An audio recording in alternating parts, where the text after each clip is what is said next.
साहब डॉक्टर अम्बेडकर ने इस देश के दलितों, शोषितों, मजलूमों, पिछड़े और पछाड़े गए लोगों के साथ साथ सर समाज के गरीब लोगों की बेहतरी, भलाई, तरक्की और विकास के लिए केवल अपना ही नहीं मित्रों, अपने 4-4 बच्चों और अपनी धर्मपत्नी की भी जिंदगी कुर्बान करने का काम किया मित्रों। इसलिए हम सभी लोग बाबा साहब डॉक्टर अम्बेडकर को अपना इष्ट मानते हैं। मानते हैं कि नहीं मानते? इसलिए हम सभी लोग बाबा साहब डॉक्टर अम्बेडकर को अपना देवता मानते हैं। इसलिए हम सभी लोग बाबा साहब डॉक्टर अम्बेडकर को अपना भगवान मानते हैं। इसलिए हम सभी लोग बाबा साहब डॉक्टर अम्बेडकर को अपना मसीहा मानते हैं। और मैं तो कहता हूं कि परम पूज्य बाबा साहब डॉक्टर अम्बेडकर हम सबके भाग्य विधाता में मानवता का संदेश देने वाले परम पूज्य संविधान निर्माता, भारत रत्न, विश्व भूषण बोधिसत्व बाबा साहब डॉक्टर अम्बेडकर के चरणों में शीश नमन करते हुए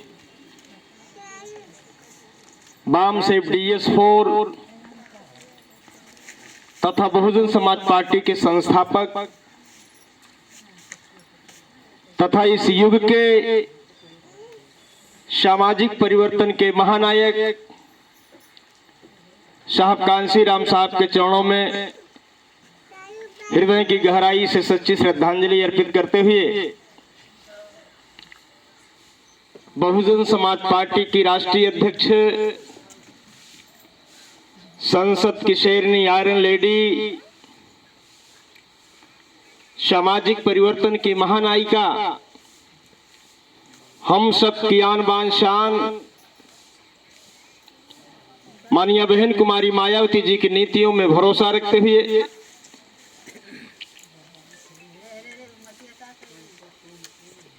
बहुजन समाज पार्टी के नेशनल कोऑर्डिनेटर माननीय बहन कुमारी मायावती जी के एकमात्र उत्तराधिकारी माननीय आकाश आनंद जी का भी इस मंच के माध्यम से स्वागत करते हुए सबके साथ साथ हमारी इस बैठक में बड़ी संख्या में हमारी माताएं, बहनें उपस्थित होकर के इस कार्यक्रम को सफल बना करके हम कार्यकर्ताओं का जो हौसला बढ़ाने का काम किया है, निश्चित रूप से नंदरौल गांव के सभी जिम्मेदार साथी, पितातर बुजुर्गों, नौजवान साथियों, माताओं, बहनों का हम इस मंच के माध्यम से हार्दिक स्वागत करते हैं, अभिनंदन करते हैं, आभार व्यक्त करते हैं कि आप सभी लोग इसी तरह से बहुजन समाज पार्टी के संगठन के साथ, बहुजन समाज पार्टी के मूवमेंट के साथ पूरी मजबूती से लग करके इसे मजबूत बनाने का काम करना मित्रों। क्योंकि मित्रों, बहुजन समाज पार्टी केवल एक राजनैतिक पार्टी ही नहीं है, बल्कि बहुजन समाज पार्टी एक राजनैतिक पार्टी के साथ साथ एक मिशन है, एक मूवमेंट है, एक आंदोलन है, जिसका लक्ष्य है इस देश में व्यवस्था परिवर्तन करना। और इस व्यवस्था परिवर्तन की लड़ाई मित्रों, यह लड़ाई आज से नहीं चल रही है। ये लड़ाई आज से 5000 वर्ष पहले से ये लड़ाई चल रही है। कभी देवदानों के रूप में, कभी सुर असुर के रूप में, कभी आर्य अनार्य के रूप में, कभी अवर्ण और सवर्ण के रूप में, और आज मनुवाद और अंबेडकरवाद के रूप में ये लड़ाई पूरे देश में चलने का काम कर रही मित्रों। और इस अंबेडकरवाद की लड़ाई को हमारे तमाम संतों, गुरुओं, महापुरुषों ने अपनी पूरी जिंदगी लगा करके इस संघर्ष को आगे बढ़ाने का काम किया मित्रों। हमारे इस व्यवस्था परिवर्तन की लड़ाई में हमारे तमाम संतों, गुरुओं, महापुरुषों ने इस देश के दलितों, शोषितों, मजलूमों, पिछड़े और पछाड़े गए लोगों के साथ साथ सर समाज के गरीब लोगों की बेहतरी, भलाई, तरक्की और विकास के लिए अपना संपूर्ण जीवन न्यौछावर करने का काम किया मित्रों। हमारे उन तमाम संतों, गुरुओं, महापुरुषों में, चाहे वो महात्मा गौतम बुद्ध जी रहे हों, चाहे महात्मा ज्योतिबा फूले साहब रहे हों, चाहे माता सावित्रीबाई फूले रही हों, चाहे हमारी बहन फातिमा शेख रही हों, चाहे हमारे भाई उस्मान शेख रहे हों, चाहे छत्रपति साहू जी महाराज रहे हों, चाहे पेरियार रामास्वामी नायकर रहे हों, चाहे नारायणा गुरु रहे हों, चाहे संत कबीर रहे हों, चाहे संत रविदास रहे हों, चाहे संत चोखा मेला रहे हों, चाहे संत तुकाराम रहे हों, चाहे संत बिरसा मुंडा रहे हों, चाहे संत घासीदास रहे हों, चाहे संत चरणदास रहे हों, चाहे संत गरीबदास रहे हों, और चाहे बाबा साहब डॉक्टर अम्बेडकर रहे हों, और चाहे मान्यवर मसीहा कांसीराम साहब रहे हों, इन तमाम संतों, गुरुओं, महापुरुषों ने हमारी आपकी बेहतरी, भलाई, तरक्की और विकास के लिए अपना संपूर्ण जीवन न्यौछावर करने का काम किया मित्रों। और आज इस लड़ाई को हमारी नेता आदरणीय बहन कुमारी मायावती जी पूरी मुस्तैदी से लड़ने का काम कर रहे हैं मित्रों। इस लड़ाई में हमारे तमाम संतों, गुरुओं, महापुरुषों ने अपने अपने समय में, अपने अपने तरीके से, अपने अपने क्षेत्र में सामाजिक परिवर्तन की लड़ाई लड़ने का काम किया मित्रों। लेकिन जब बाबा साहब डॉक्टर अम्बेडकर को यह लड़ाई लड़ने का मौका मिला तो पूरी शिद्दत से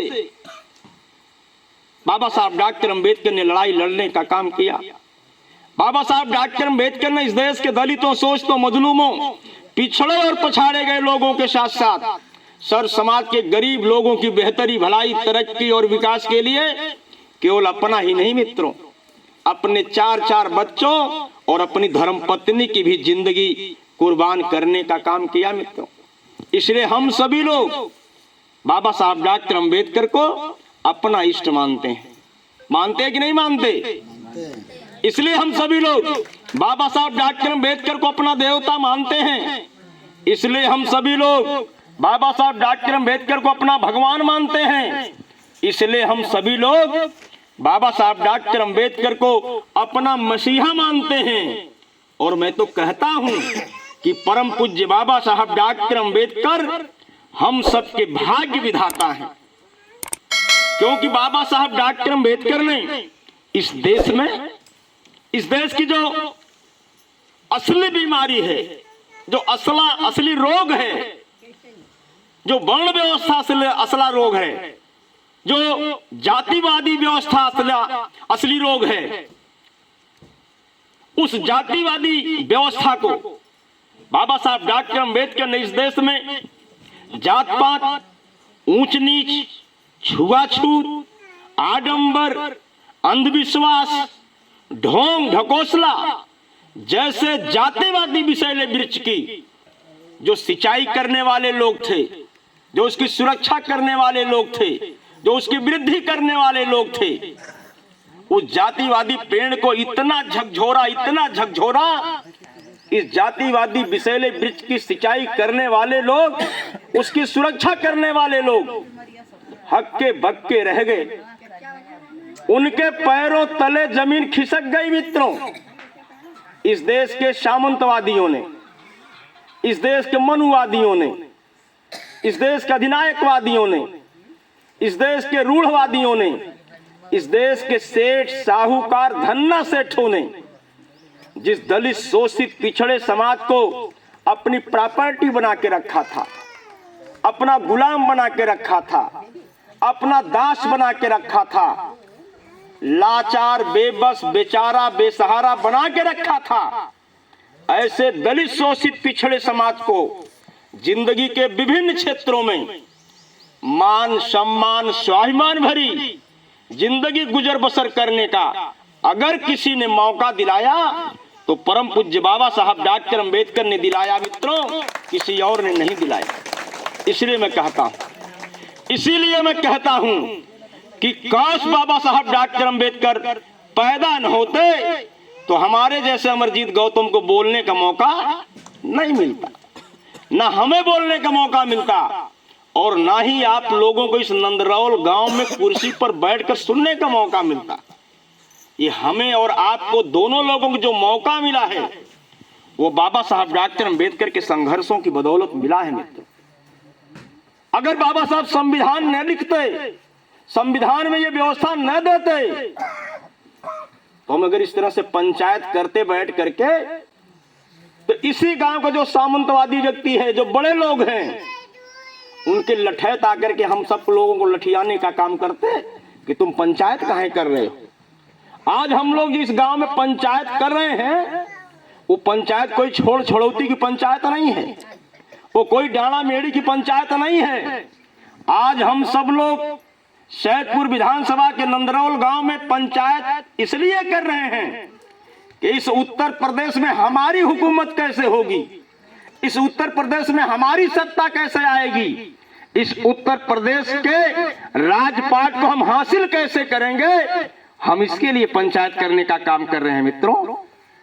इसलिए मैं आप लोगों से कहना चाहता हूं कि बाबा साहब डॉक्टर अम्बेडकर ने पूरी जिंदगी लगा दिया हमारी आपकी बेहतरी, भलाई, तरक्की और विकास के लिए, और बड़ी मुश्किल से संविधान लिखने का मौका मिला। संविधान लिखने का मौका बाबा साहब डॉक्टर अम्बेडकर को कोई फ्री में नहीं मिल गया। इन कांग्रेसियों ने, इन जनसंघियों ने, इन भाजपाइयों ने, ये सारे के सारे लोगों ने बाबा साहब डॉक्टर अम्बेडकर के रास्ते में कदम कदम पर रोड़ा अटकाने का काम किया मित्रों। लेकिन मित्रों, बाबा साहब डॉक्टर अम्बेडकर चूंकि दुनिया के 6 विद्वानों में सबसे टॉप के विद्वान थे, इसलिए बाबा साहब डॉक्टर अम्बेडकर के सामने किसी भी बड़े लोगों की बात नहीं चल पाती थी। और जब संविधान बनाने का मौका मिला, एक आदमी भारत में ऐसा नहीं था जो संविधान बना सके। अगर वो कोई आदमी था तो केवल बाबा साहब डॉक्टर अम्बेडकर थे और कोई दूसरा आदमी नहीं। मजबूरी में कांग्रेसियों ने, मजबूरी में जनसंघियों ने बाबा साहब डॉक्टर अम्बेडकर को संविधान लिखने का मौका दिया, क्योंकि वो जानते थे कि डॉक्टर अम्बेडकर जैसा विद्वान कोई दुनिया में नहीं है। भारत की बात छोड़ दो, जब दुनिया में कोई विद्वान आदमी नहीं है डॉक्टर अम्बेडकर के बराबर, तो ये काम हमें डॉक्टर अम्बेडकर से ही कराना पड़ेगा। और जब बाबा साहब डॉक्टर अम्बेडकर को संविधान लिखने का मौका मिला, तो उस संविधान में सारे नियम, कानून, कायदे बाबा साहब डॉक्टर अम्बेडकर ने लिख दिए, क्योंकि बाबा साहब डॉक्टर अम्बेडकर जानते थे कि ये देश अंग्रेजों का गुलाम है, और जिस दिन ये देश आजाद होगा उस दिन हमारे द्वारा बनाए गए संविधान को लागू कर दिया जाएगा।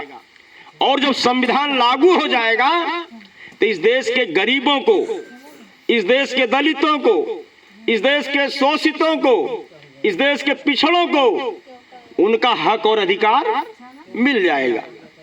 लेकिन मित्रों, इस देश में जिन भी लोगों को शासन सत्ता चलाने का मौका मिला, चाची बस जल्दी खत्म कर, हम लोग समझा नहीं तो हम लोग को मजबूरी।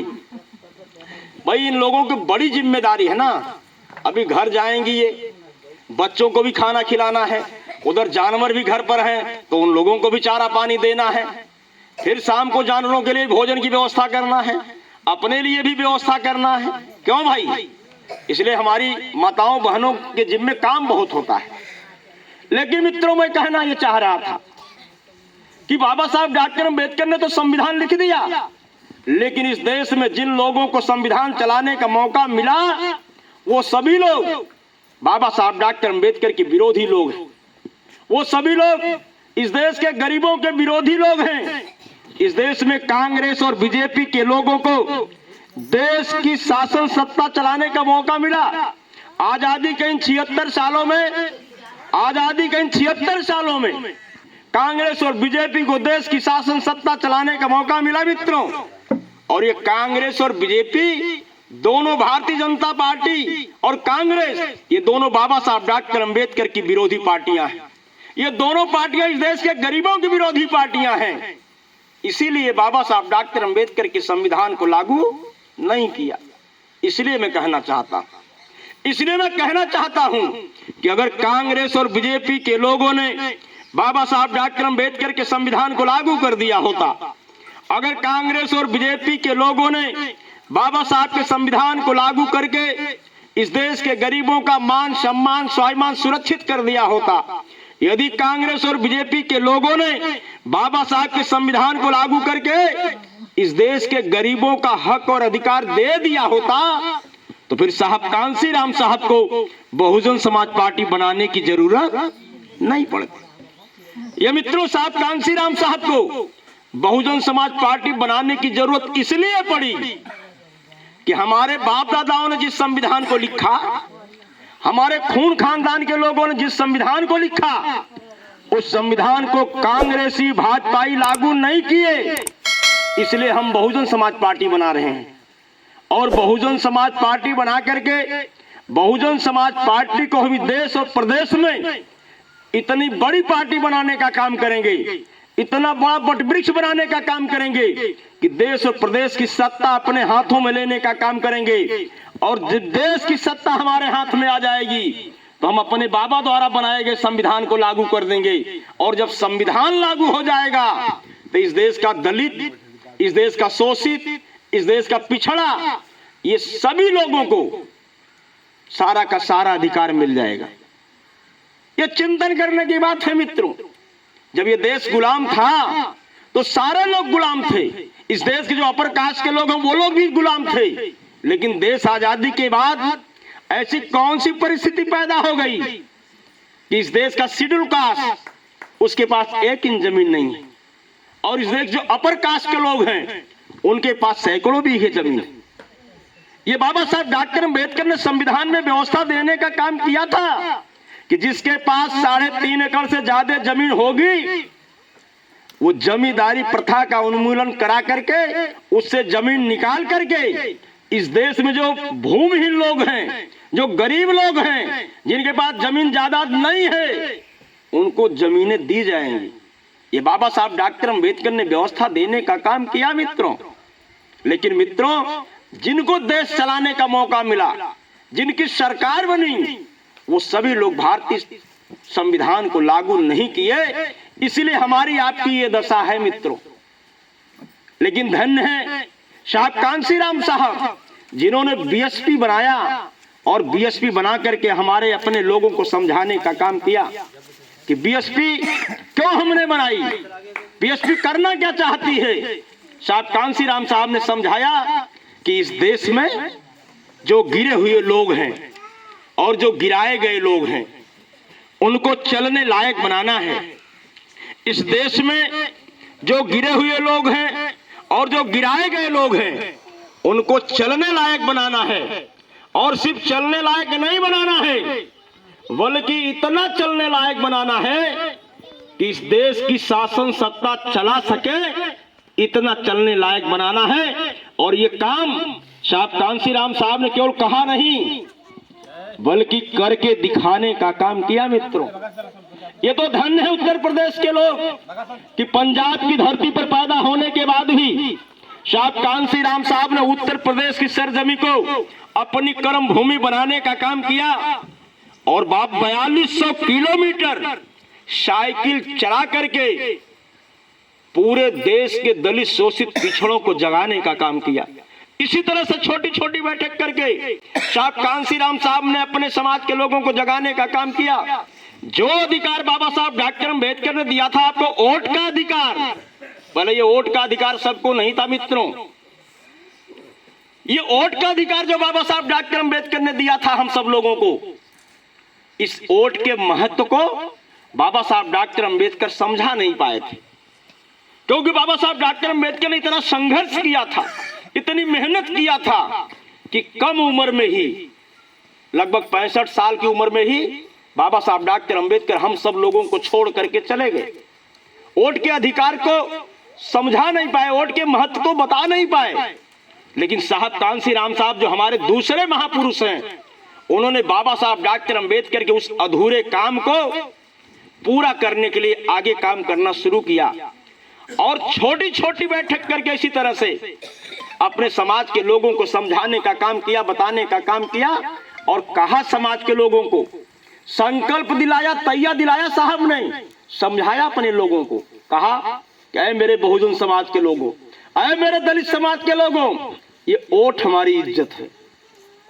इस वोट को इज्जत की तरह संभाल के रखना, साहब कांसीराम साहब ने समझाया कि जो समाज अपने वोट की रक्षा नहीं कर सकता, वो समाज अपनी बहन बेटी की रक्षा नहीं कर सकता। साहब ने